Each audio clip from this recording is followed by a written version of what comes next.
అందరం లేచి నిలబడి ప్రత్యేకమైనటువంటి కీర్తన పాడుతున్నాం. అందరం లేచి నిలబడతాం.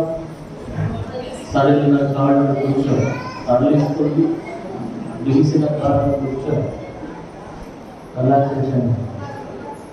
అందరం కలిసి సంతోషంగా మరి హృదయాంతరాల నుంచి పాడాలి. పైన నోటి పెదలతో కాదు, నోటి పెదలతో పాటలాడని పాడబడిన ప్రయోజనం లేదు. ప్రభుని మనస్ఫూర్తిగా ఆరాధించాలి. ఇంత మంచి దేవుడవేసయ్యా, ఎంత మంచి దేవుడవేసయ్యా,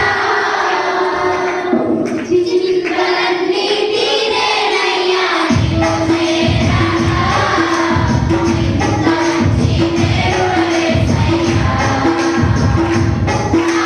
చిచిత్రలన్నీ తీరేనయ్యా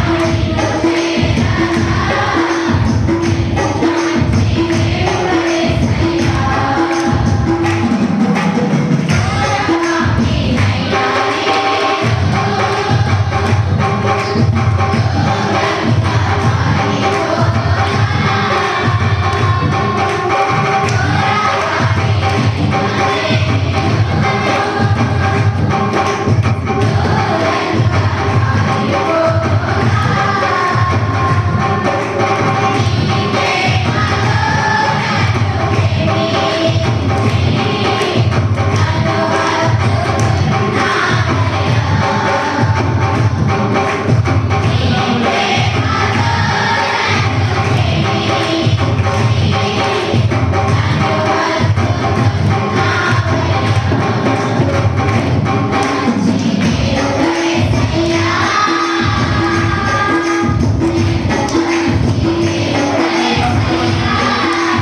స్తుతి స్తోత్రాలు చేస్తున్నాం ప్రభా. గడిచిన దినాలన్నీ మమ్మల్ని క్షేమంగా కాపాడారు తండ్రి. మీ కృపా కాపుదలలో మేము మమ్మల్ని భద్రపరిచారు, మాకు ఆవిష్కారాలను నిర్మించారు. మీ పరిశుద్ధమైన సన్నిధిలోనికి మమ్మల్ని నడిపించిన దేవానికి స్తోత్రాలు స్తోత్రాలు స్తోత్రాలు ప్రభా. సంఘమంతటిని దీవించి ఆశీర్వదించలేనండి. పరిశుద్ధమైన దేవ, మీరు మాతో మాట్లాడే సమయం, ఈ సమయంలో మీ దాసుడు మీ పక్షాన్ని నిలబడేట్టుగా మీ పరిశుద్ధాత్మ శక్తిని ఆవిడకి దయచేసి మీ పరిశుద్ధాత్మ జ్ఞానంతో ప్రభావ మీరే మాతో మాట్లాడే ప్రభావ నీకు మహిమకరంగా మేము జీవించడానికి సహాయం దయచేయమని యేసయ్య పరిశుద్ధనామములో ప్రార్థిస్తున్నాను తండ్రి, ఆమేన్.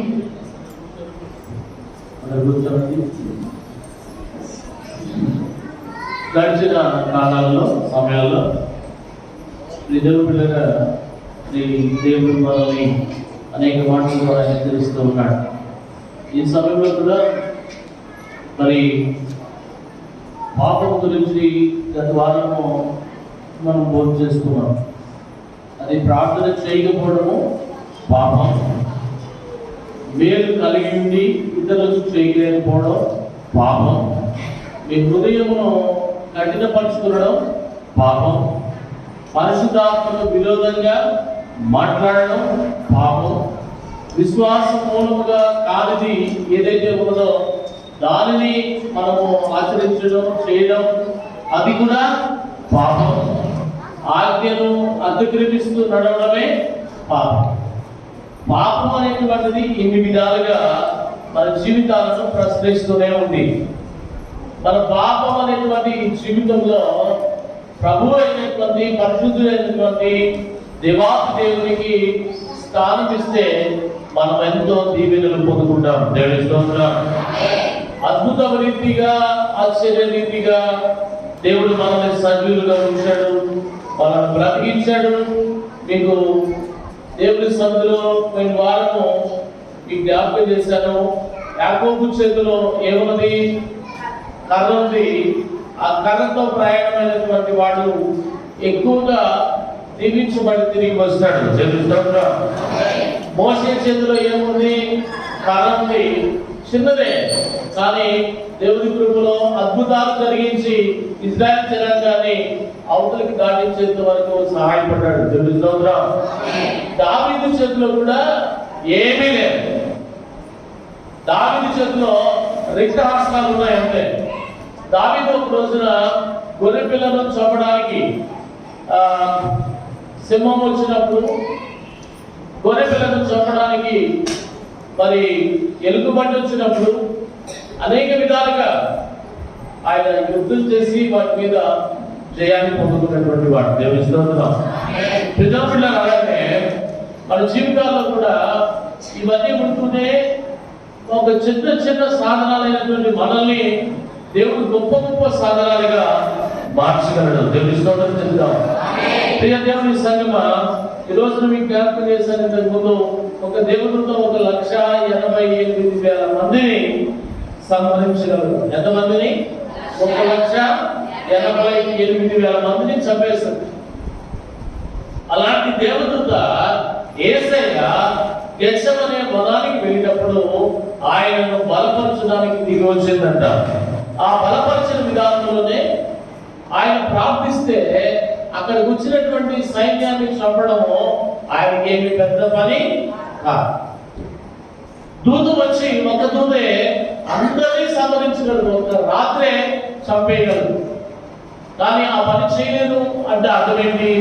దేవుడు మనం ఎక్కడైతే బంధించబడ్డామో, ఎక్కడైతే కట్టివేయబడ్డామో, ఎక్కడైతే విడుదల లేక విమోచన లేక ఇంకా పాప శాపగ్రస్తమైన జీవితంలో ఉన్నామో వాటన్నిటి నుంచి విడుదల పొందుట కొరకై ప్రభు వారు మరణించవలసి ఉంది. దేవుని స్తోత్రం. అందుకే బిడ్డలారా, ప్రభు సన్నిధిలో ఒకసారి మనం జ్ఞాపకం చేసుకుంటే ఆయన ఎన్నో అద్భుతాలు చేసిన దేవుడు. సిలువ మరణానికి వచ్చేసరికి చాలా మంది ఏళన చేస్తారు. దేవుడి యొక్క విడుదల ఏంటో తెలియని ప్రజలు ఎగతాళి చేస్తారు. ఎందుకంటే ఆయన ఆ సిలువను తీసుకొని రావడం చేత కాదా అని మాటలు కూడా విన్నాము. అయితే పిల్లల దిగడం అని పెద్ద పనిక, అది సిలువ యాగం అనేటువంటిది దేవుని చిత్తంలో నెరవేర్చబడాలని దేవుని సంకల్పం. కాబట్టి సిలువలో మీ కొరకు, నా కొరకు, ప్రతి మానవాళి కొరకు ప్రభు వారి రక్తం కాల్చారు. దేవుని స్తోత్రం. అయితే మీరు దేవుని బిడ్డలారా, ఈ దినమున మనం దేవుడిని చూడాలని ఆశపడకూడదని మనం ఎప్పుడోసార్లు మోసే అడుగుతాడు. నీ మహిమను చూడాలి, నిన్ను చూడాలి అయినా, నిన్ను చూస్తేనే కానీ నాకు తృప్తి లేదనుకుంటాడు. నేను ఎన్నో అద్భుతాలు చేశాను, ఆశ్చర్యకార్యం చేశాను, అది నీ ద్వారా జరిగించాను. ఇంత గొప్ప దేవుడు కదా, నేను నిన్ను చూడాలనుకున్నాను అన్నప్పుడు దేవుడు ఏం చెప్తాడు? నా పాఠశాల వీపు నువ్వు చూడగలవు, కానీ నన్ను చూస్తే నువ్వు బ్రతకలేవు మోసే. నరుడైనటువంటి వాడు దేవుడు చూసి బ్రతికే స్థితి లేదు, కాబట్టి నువ్వు బ్రతకలేవు మోసే అని చెప్తాడు. చెప్పినప్పుడు అలాగనే ఆయన ఒక కొండను అడ్డుగా పెట్టుకొని చూపించినప్పుడు వెనుక భాగం మాత్రమే చూడగలడు. దేవుడి స్తోత్రం. అది కూడా మనకు లభించిన భాగ్యం అయిపోతుంది. అది కూడా దొరికినటువంటి భాగ్యమైన పరిస్థితుల్లో ఈ రోజులో ఉన్నాం మనం. అందుకనే ప్రభు సన్నిధిలో జాగ్రత్తగా ఉండాలి. ఈరోజు ఒక చిన్న మనం పావురాయి గురించి నేర్చుకున్నాం. పావురం ఎట్లా ఉంటుంది? చాలా పరిశుద్ధంగా ఉంటుంది. ఎక్కువగా ఈ లెంగ్వేజెస్ లో ఈవినింగ్ వచ్చే వాళ్ళకి ఎక్కువ వాక్యాలు వస్తాయి. ఎందుకంటే వాళ్ళు ఎక్కువ సమయం ప్రార్థనలో ఉంటున్నారు, ఎక్కువ సమయం వాక్యం వింటున్నారు. కాబట్టి నేను చెప్పగానే వాళ్ళకి అర్థమైపోతూ ఉంటుంది. కొత్తగా వచ్చిన వాళ్ళకి అంత కొత్తగా కనబడుతూ ఉంటుంది. కాబట్టి పావురం గురించి మనం చూసుకున్నప్పుడు పావురాయి ఎక్కడా పొదలో వాలదు, ఇష్టపడదు. దేవుడు కూడా బైబిల్ గ్రంథంలో పావురాయిని దేనికి సూచనగా చూపించాడంటే పరిశుద్ధాత్మకు గుర్తుగా చూపించాడు. దేవుని స్తోత్రం. ఈ పరిశుద్ధాత్మకు గుర్తుగా చూపించబడినటువంటి పావురము ఎలాగైతే బురదండక అది బురదలో దిగక ప్రయత్నం చేస్తూ తన జీవనాన్ని కొనసాగిస్తుందో, ప్రభు నమ్మిన బిడ్డలు కూడా పరిశుద్ధంగా అలాగే ఉండాలని దేవుడు ఆశపడుతున్నాడు. దేవుని స్తోత్రం. అలా జీవించినప్పుడు మనం ఎంతైనా దీవెనలు పొందుకుంటాం. అవును బిడ్డలారా, మనం అలా జీవించడానికి ప్రయత్నం చేయాలి. అందుకనే దేవుని సన్నిధిలో ఈరోజు అక్కడ వాక్యం చెప్పాను, మళ్ళీ అదే మీకు కూడా చెప్పాలని ఆశపడుతున్నాం. ఎందుకంటే ఈ క్షేమలు అనేటువంటి వాటిని పావురాయి గురించి మనం తెలుసుకున్నాం. రెండోది క్షేమ గురించి తెలుసుకున్నాం. దేవుడు చెప్తాడు కదా, సొలొమోను ద్వారా సొలొమోను సామెతలు రాశాడు. దేవుని పరిపాలనలో నీకేం కావాలని ఆయన నీకేం కావాలని అడిగాడు? ఎవరిని అడిగాడు? సొలొమోను అడిగాడు. దేవుడు నీకేం కావాలని ఆశపడుతున్నావు అన్నప్పుడు, దేవా నాకేమీ అక్కర్లేదు కానీ జ్ఞానం మాత్రం ఇవ్వమన్నాడు. దేవుని స్తోత్రం. ఏం కావాలని కోరుకుంటే ఏమి ఇచ్చాడు? జ్ఞానం కావాలనుకుంటే అన్ని ఇచ్చాడు దేవుడు. సిరి సంపదలను, తనకు కావాల్సిన జ్ఞానంతో పాటు రాజ్యాధికారాన్ని, అన్నిటినీ కూడా దేవుడు ఇచ్చాడు. నువ్వు జ్ఞానమే అడిగావు కదా సొలొమోను, నీవు మంచి నిర్ణయం తీసుకొని మంచి దాన్ని అడిగావు, కాబట్టి దాంతో పాటుగా నీకు అన్ని ఇచ్చేస్తున్నానని అన్ని ఇచ్చిన వాడు నీ దేవుడు. దేవుని స్తోత్రం. అయితే బిడ్డలారా, అదే సామెతల గ్రంథంలో సొలొమోను చాలా వివరణలు ఇచ్చాడు. సోమరి ఎక్కడున్నాడు? ఉదక మీద, అంటే ఉదకము మీద ఉన్నటువంటి తలుపు లాంటి వాడు అంటాడు. అంటే వాడు అక్కడే ఉంటాడు. సోమరి అనేటువంటి వాడు ఆ తలుపు చూడండి, ఆ దర్వాజా ఉంది కదా, ఆ దర్వాజా నుంచి అక్కడికి తిరుగుతుంది. తన జీవితంలో ఎదుగు పొదుగు ఏమీ ఉండదు. ఎవరికి? సోమరికి. వాడు అక్కడంగా ఇంకొంచెం సేపు నిద్రిస్తాను, చేతులు ముడుచుకొని నిద్రపోతాను, కొంచెం కాళ్ళు ముడుచుకొని నిద్రపోతాను అని చెప్పి అనేక రకాలుగా ఆలోచిస్తూ నిద్ర మీదనే ధ్యాస ఉంటుంది, కానీ మరి ఒక విధంగా ఆలోచించడు. నిద్రపోయేటువంటి వాడు సోమరి చీమల దగ్గరికి వెళ్ళమంటున్నాడు. దేవుని స్తోత్రం. చీమ ఏమన్నా పెద్ద బలమైనటువంటి జంతువా, పెద్ద గొప్పనా, లేకపోతే దానిలో ఉన్న ప్రత్యేకత ఏంటి అని అంటే చిన్న చీమ, స్వల్పమైనటువంటి చిన్నది. అది ఆ చిన్నదైనటువంటి ఆ చీమ దగ్గరికి వెళ్ళు అంటున్నాడు. దేనికి దాని దగ్గరికి వెళ్ళాలి అంటే సామెతలు 6, 7, 8 వచ్చినా మీకు వరుసగా చదువుకుంటే అర్థమవుతుంది. సోమరి చీమల దగ్గరికి వెళ్ళము, వాడు ఏం చెప్తున్నాడు? అక్కడ ఏం చెప్తున్నాడు? చీమతో ఏం చెప్తున్నాడు? నీకు సోమరి చీమల దగ్గరికి వెళ్ళము, వాటి నడతను కనిపెట్టి. ఏం కనిపెట్టాలంటే యేసుదాస్ గారు? నడతను కనిపెట్టు, జ్ఞానం తెచ్చుకో.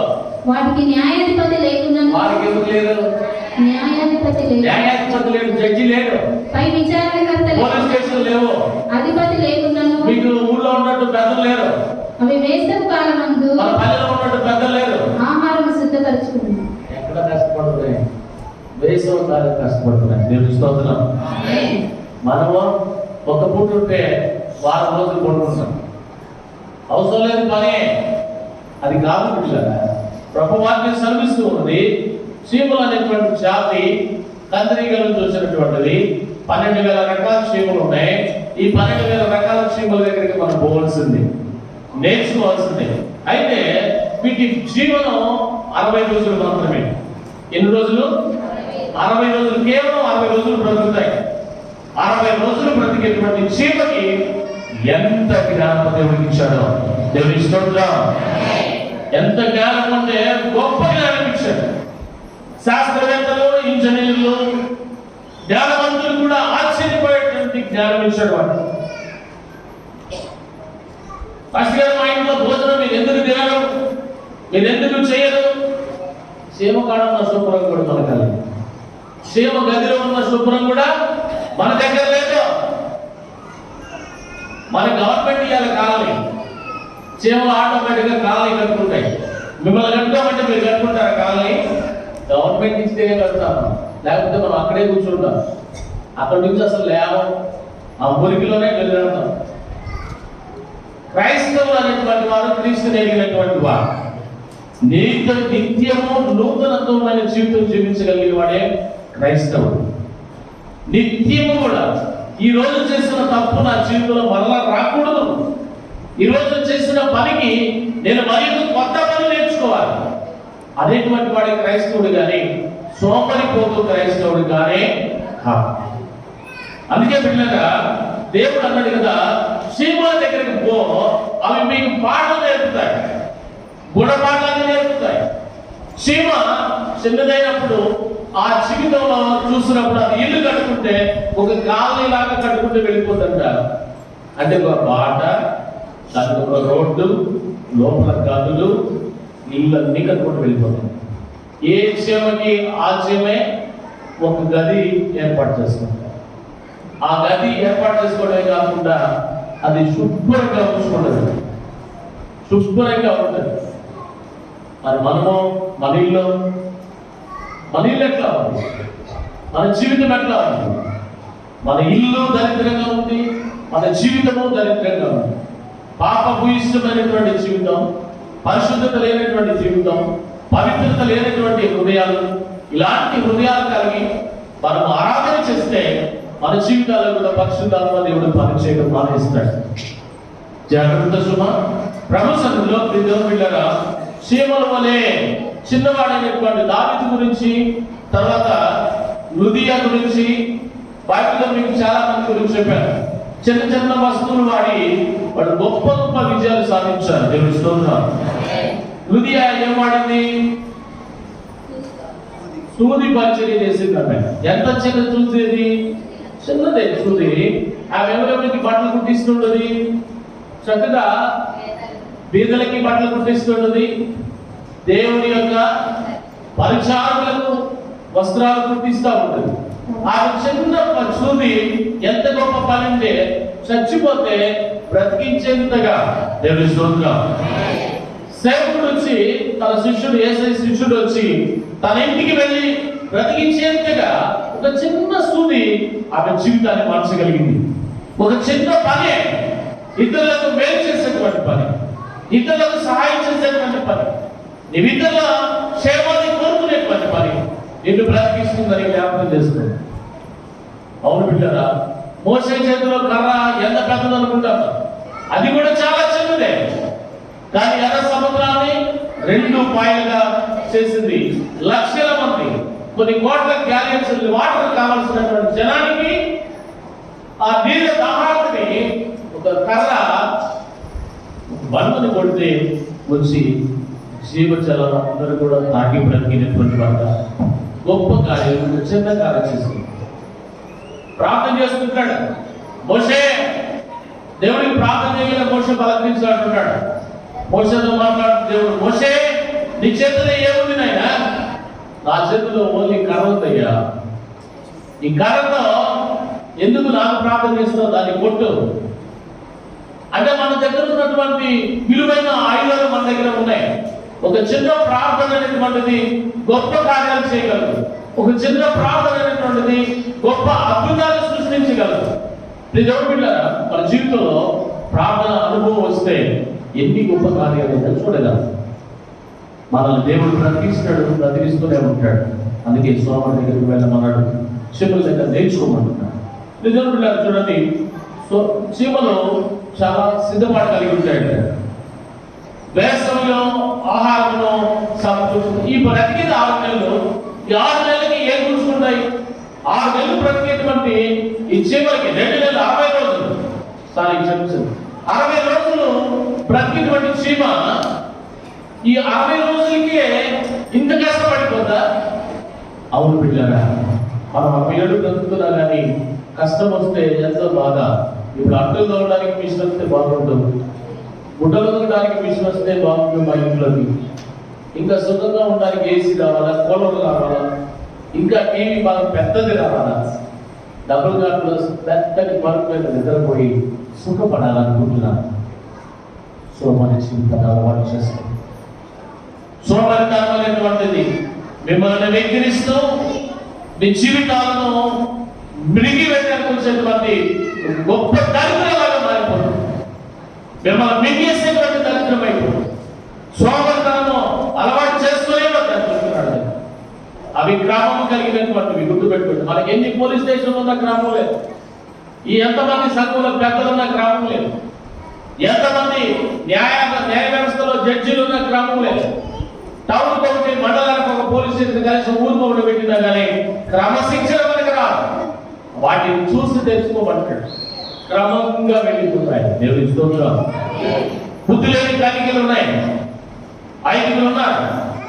ఆ బుద్ధి లేని కన్నికలో 10 మంది అయితే 5 దేవుడు లోపలికి పిలిచాడు, 5 కలిపేశాడు. ఎందుకని? వాళ్ళకి ఏం తక్కువైంది అమ్మా? సిద్ధపాటు తక్కువైంది.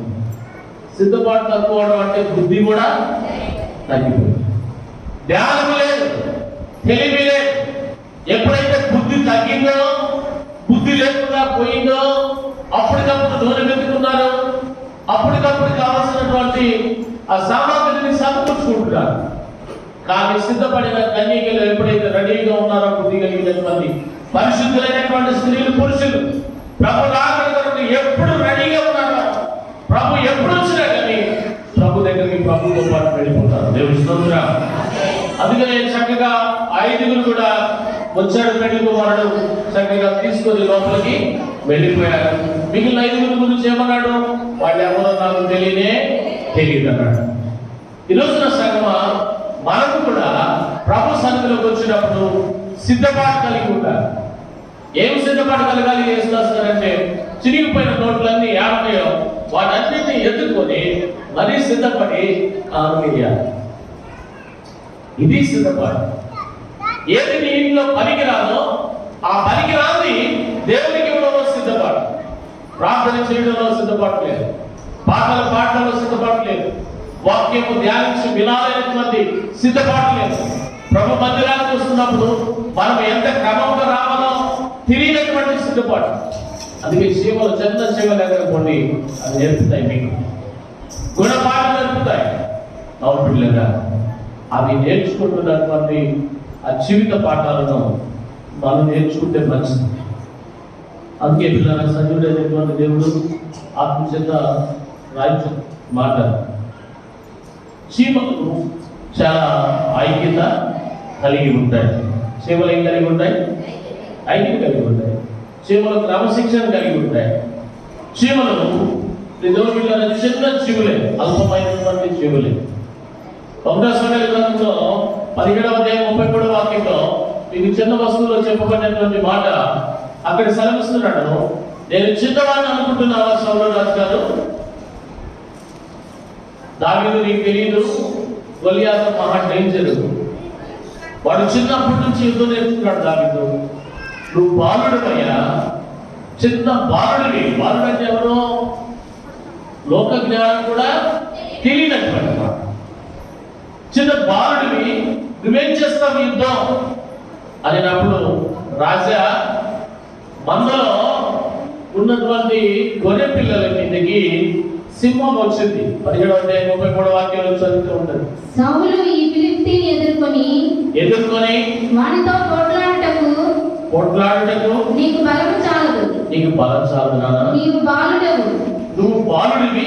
వాడు బాల్యం నుండి యుద్ధాభ్యాసం బాల్యం నుండి యుద్ధాభ్యాసం చేసిన వాడిని దావీదుతో అనగా దావీదు అంటాడు. ఇప్పుడు అందుకు దావీదు సౌలుతో ఇట్లా నేను నీ దాసుడనైన నేను నా తండ్రి యొక్క గొర్రెలను కాయించుండా సింహము ఎలుగుబంటిలు వచ్చి, నేను కాస్తున్నటువంటి గొర్రెల మీదకి ఏమేమి వచ్చాయి? సింహము ఎలుగుబంటి వచ్చి. సింహము డేంజరా కాదా? ఏమ్మా ఒకసారి చెప్పండి అందరూ, సింహము డేంజరా కాదా? చాలా భయం. డేంజర్ అంటే మామూలు భయం కాదు. అదేదో మనం శనగ పగోడి దేవుళ్ళేస్తుంది మనిషి, అంత భయం మనకి. దాని దగ్గర పడితే అది బలమైనటువంటిది దేన్ని పట్టుకుంది? గొర్రెపిల్లను పట్టుకుంది. గొర్రెపిల్లను పట్టుకుంటే ఈయన చేశాడు, నేను దాన్ని తరిమి దాని నోరు పట్టుకున్నాడు. దాని నోటి నుండి ఆ గొర్రెని విడిపించింది. ఎక్కడ విడిపోయిందండి? నోట్లోంచి గొర్రె ఊడిపోద్ది. ఊరికనే దాని నోరు పట్టుకొని చీలిస్తేనే అది ఊడిపోద్ది. దాని నోరు పట్టుకొని చీల్చేటువంటి బలము ఎవరికి ఇచ్చాడు దేవుడు? చిన్నవాడైన బాలుడికి ఇచ్చాడు. దేవుని స్తోత్రం. మీరు కూడా చిన్నవాడు అనుకోవచ్చు, చిన్న జీవితం అనుకోవచ్చు, కానీ దేవుని మీద నమ్మకం ఉంచితే, దేవునితో మాట్లాడితే, దేవునితో ప్రార్థిస్తూ పాటలు పాడుతూ స్తుతిస్తూ ఉంటే దేవుడు తప్పకుండా దావీదుకి ఇచ్చినటువంటి ఫలాన్ని నీకు ఇస్తాడు. దేవుని స్తోత్రం. అందుకే బిడ్డలారా, మీరు ఎప్పుడు కూడా ప్రభుని ప్రార్థించడం మరవద్దు, ప్రభుతో సహవాసం మరవద్దు. లెంట్ డేస్ లో రోజు ప్రార్థన జరుగుతుంది, మరవద్దు.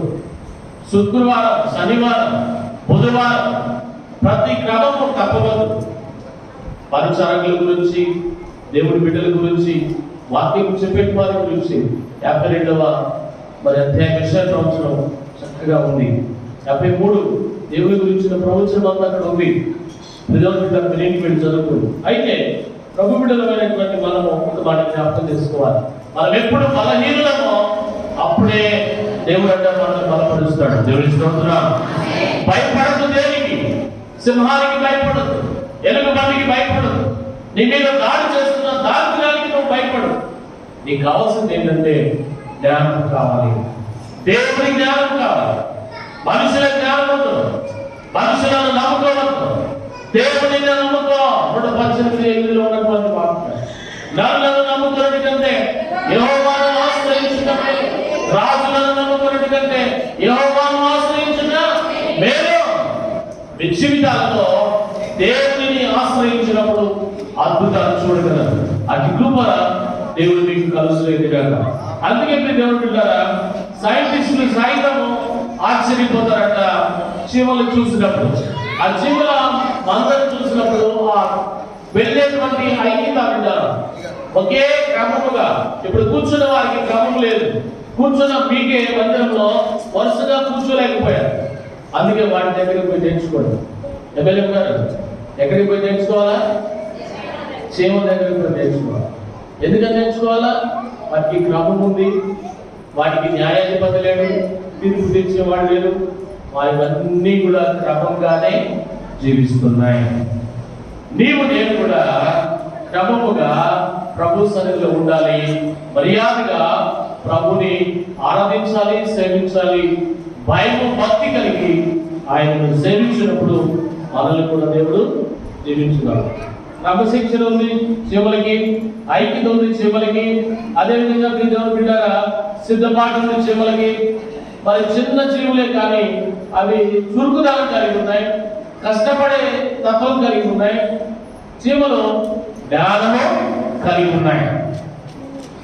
వీటన్నిటికి మూలము చిన్న చీమే కానీ గొప్ప జ్ఞానము కలిగి ఉన్నాయి. మనం కూడా వాటి దగ్గరికి వెళ్ళలేదు కాదు, కానీ పరమ జ్ఞాని అయినటువంటి దేవుని దగ్గరికి వచ్చాం. ఇప్పటికైనా మనం జ్ఞానవంతులుగా పరిశుద్ధులుగా పవిత్రులుగా జీవించాలని ప్రభువులకు తెలియజేస్తూ ఉన్నాను. సామెతల గ్రంథంలో ఉన్నటువంటి మాట ఒకసారి మీకు చదివి వినిపించి త్వరగా నేను బోధిస్తాను. 6వ అధ్యాయం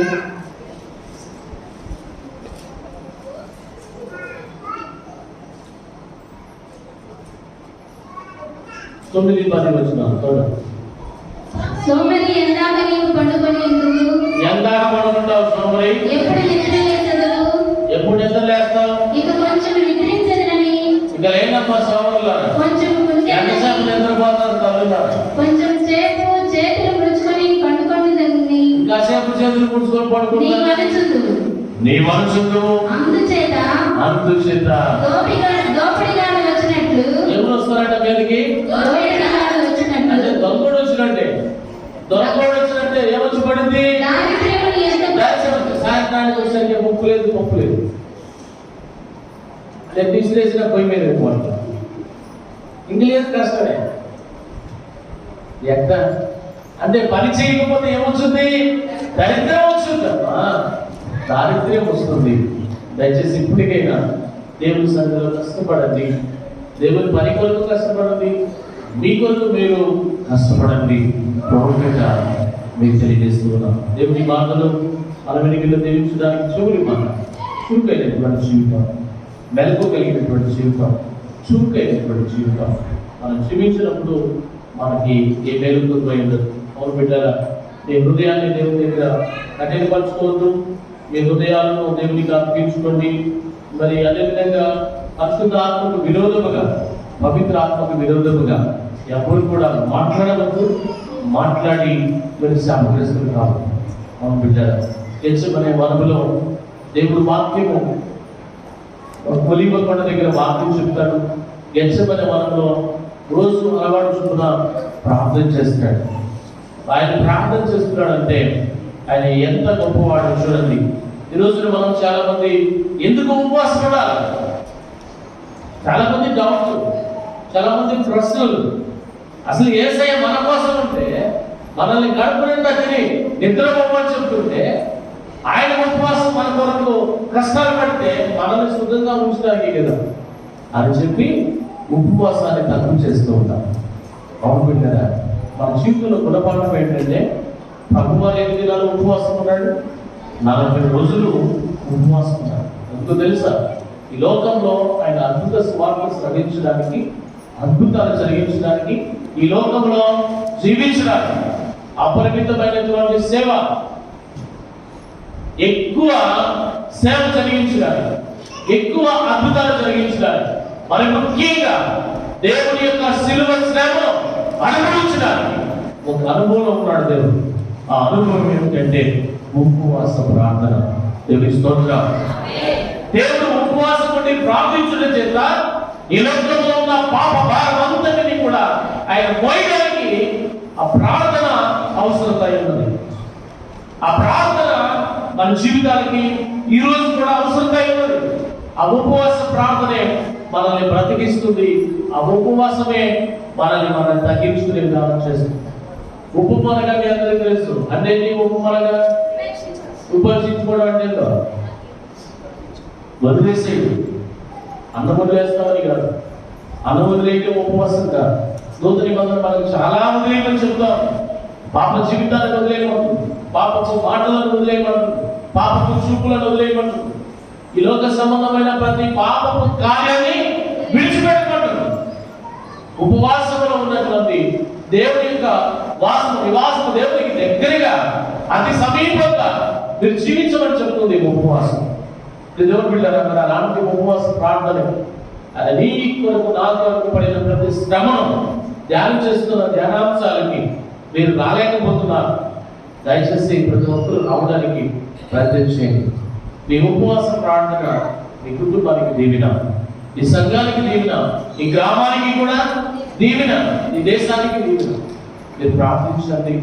సమస్తమైనటువంటి ప్రాణకోటికి మీ ప్రార్థన జీవనాధారంగా ఉంటుంది. కాబట్టి మీరు బిడ్డల ప్రార్థన చేయండి, ఉపవాస ప్రార్థనలో ఉండండి, ప్రభుని అడగండి, ప్రభు కార్యమని సిద్ధపడండి. ప్రభు మిమ్మల్ని దీవించుగాక. శివ దగ్గరికి వెళ్ళమని రీతిగా శివ దగ్గరికి వెళితే క్రమశిక్షణ వస్తుంది, శివ దగ్గరికి వెళితే జ్ఞానం వస్తుంది, శివ దగ్గరికి వెళితే ఎట్లా జీవించాలో జీవన విధానం వస్తుంది, ఎంత ఐక్యత కలిగి మనం ఉండాలో తెలుస్తుంది. మన ఇరుగు పొరుగు వాళ్ళతో ఐక్యత లేదు, కుటుంబాలతో ఐక్యత లేదు, సంఘంలో సహవాసంలో ఐక్యత లేదు, చాలా చోట్ల ఐక్యత లేకున్నటువంటి బ్రతులుగా బ్రతుకుతున్నారు. అలాంటి వారికి శ్రీమను చెప్తున్నాయి మనకి. వాటి దగ్గరికి వెళ్తే ఐక్యత వస్తుంది, నేర్చుకోవచ్చు. వాటి దగ్గరికి వెళితే శుభ్రంగా ఎలా ఉండాలో, ఇల్లు ఎంత చక్కగా ఉండాలో చెప్తుంది. జ్ఞానవంతురాలు ఏం చేస్తుందా, ఇల్లు పెట్టుకుంటుంది. 3 రోజులు ఇల్లు కూడా మీకుంటుంది. ఇల్లు కూడా వేయలేదు. ఈరోజు చాలా మంది ఇల్లు కూడా మీకుంటున్నారు. 60 రోజులు బట్టి చేయమే అంత కష్టపడి దాంట్లో ఇల్లు కట్టుకుంది, ఆహారం సమకూర్చుకుంది. ఎండాకాలం వస్తుందేమోనని అది 60 రోజుల్లో తెచ్చిపోతాను సగం తెలియదు. అయినా కానీ ఎండాకాలం వస్తుందేమో, ఎండాకాలం ఎట్లా అని చెప్పి వానకాలం ఎట్లని చక్కగా ఆహారాన్ని సమకూర్చుకొని అది కూర్చుకొని నిధిగా పెట్టుకుంది. దానికి మించినటువంటి బరువు కూడా అది మోస్తుంది. అయినప్పటికీ ఇది శ్రమని భావించదు, నిరంతరం కష్టపడుతూనే ఉంటుంది. దేవుని బిడ్డల మనం కూడా అలాంటి మరి చక్కని దేవుని బిడ్డలుగా కష్టపడేటువంటి తత్వం కలిగి దేవుని పనులలో, దేవుని యొక్క కార్యక్రమాన్ని కాక మీ జీవితాల్లో మీరు చేస్తున్న పరివాటిలో కూడా మీ కష్టాన్ని దేవుడు బహుగా దీవించాలంటే ప్రార్థనతో ముడిపడి ఈ పనులు ప్రారంభిస్తూ ప్రార్థనలో, ఉపవాస ప్రార్థనలో మరి ముఖ్యంగా మీరు పాల్గొనకు పొందుతూ ప్రభుపేట మీరు దీవించబడాలని ఆప్రికలను మనం దీవిస్తూ ముగిస్తూ ఉన్నాం. దేవుడి కుటుంబాలను మన ఇంటిలో దేవుడు దీవించుకుంటారు. తల వంచండి, ప్రార్థన చేస్తుంది. పరిశుద్ధుగా ప్రేమించి మాట్లాడి మీ పరిశుద్ధ మతాలకు కొనసాగిస్తూ గురుదేవ ఈ పవిత్రంగా మీ పాఠశాలలో మేము ఉన్నాం. ఇదిగో తల్లి, బలిపీఠముకు కూడా కనులు ఉన్నాయి, బలిపీఠముకు చెవులు ఉన్నాయి, బలిపీఠములకు ముక్కులు ఉన్నాయి, ఈ ప్రార్థనా మందిరాలు కూడా సమస్తంలో ఉన్నాయి. అవునేవా మీ కనుదృష్టి ఇక్కడ ఉంది. ఇదిగో దాన్ని మీ చూపు ఇక్కడే ఉన్నది, ఈ బిడ్డల పైన ఉన్నది, మీ చెవి ఇక్కడ చేసే ప్రార్థన పైన ఉన్నది. అవునేవా మీ హృదయము, మీ యొక్క హృదయము ఈ మందిరం పైన నిలుచుకున్నది. మీరే ఈ మందిరంలో చూస్తూ ఉన్నారు. అవును తండ్రి, పాత నిబంధనలు మార్చారు, నూతన నిబంధనలో మా హృదయమే ఆలయం అన్నారు. మేమంతా కదలేటువంటి జీవపు రాళ్ళని జ్ఞాపకం చేశారు. రాత్రికాల సమయంలో ఉంటుంది నేను సజీవమైనటువంటి రాళ్ళమని, ఇదిగో మేమందరము ఆత్మ సంబంధమైన ఒకే మందిరంగా కట్టబడుతున్నామని నీ వాక్యము ద్వారా సెలవించిన ప్రతి మాట వరకే నీకు వందనాలు. ఐక్యత లేనటువంటి మా బ్రతుకులకు క్షేమను చూసి నేర్చుకోమన్నారు. ఇదిగో కష్టపడినటువంటి తత్వం మాలో ఉన్నదేమో సోమరితనం, శివ దగ్గరికి వెళ్ళమంటున్నారు. అవును దేవా, బలహీనమైన స్థితిలో ఉన్నామేమో. ఇదిగో తన శివ దగ్గరికి వెళ్ళినప్పుడు తనకంటే మించిపోయినటువంటి బలమైన కార్యం చేస్తుందని సెలవించారు. ఇదిగో తండ్రి, శివ తన ఇంటిని కట్టుకున్నది, తన ఇంటిని శుభ్రపరుచుకున్నది. అవును దేవా, మేము కూడా మా జీవితాలను, మా ఇళ్లను మేము తిరిగి మీ సన్నిధిలో కట్టుకునే కృపను దయచేయండి. పరిశుద్ధంగా జీవించేటువంటి కృపను దయచేయండి. ఇదిగో మీ పాత సన్నిధిలోనైనా చేర్చబడిన ప్రతి వ్యక్తిని, ప్రతి బిడ్డను కూడా మీరు దీవించి ఆశీర్వదించమని, మీ కృపలో ప్రతి వ్యక్తిని కూడా బలపరచమని, మీ వాక్కుల చేత స్థిరపరచమని, ఇలా చేరి స్తుతించే భాగ్యం మరలా వారి యొక్క పునరుద్ధారణను మాకు సాధించమని యేసు పరిశుద్ధ నామములో ఈ మనవులను ప్రార్థిస్తూ పొందుకొని ఉన్నాం తండ్రి. ఆమేన్.